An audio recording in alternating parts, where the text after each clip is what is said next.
தங்க அன்றைய திருத்துல நீ மாதம் 10 மாதம் கர்ப்பமா இருந்தாயா இல்லையா? அண்ணா கர்ப்பமா இருக்கும்போது சொன்னேங்க உண்மைதான் தெரியும்.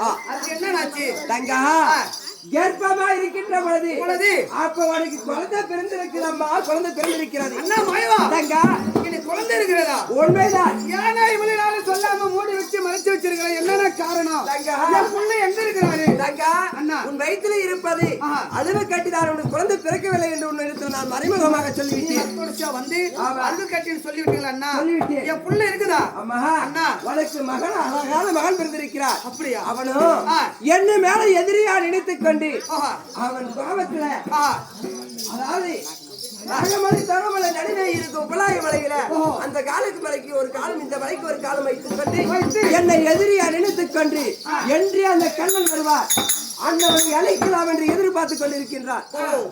எனக்கு ஒரு மகன் இருக்கிறார். அதனால அந்தவனிடம் செல்ல வேண்டும். என் மகன் வந்தா மட்டும்தான் அந்த மகன் வந்தா சோழனே ஒழிக்க முடியும். அதனால இல்லையா யாராலையும் முடியாது. சத்தியம் கொடுத்துட்டேன். அதனால நாகராஜம் செல்ல வேண்டும். அதனால அதாவது அரவான் உபலாய்மலை சென்று நான் உன் பின்னாடி வரேன், முன்ன போக வேண்டும்.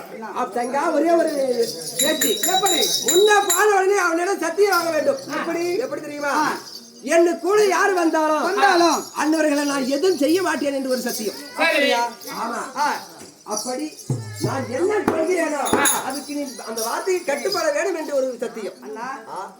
உன்னை பார்த்தா ஆமா இந்த நல்லறவன் ஒண்ணு சும்மா விட மாட்டான். அவத்திலே என்ன அறுத்து போட்டுருவான். என் மகனை நான் பார்த்த உடனே முதலாகி சத்தியம் கூட வந்த ஒரு தாய் மாமன் எதுவும் செய்யணும் என்று சத்தியம் வாங்கணும். ஆமா இதுதானே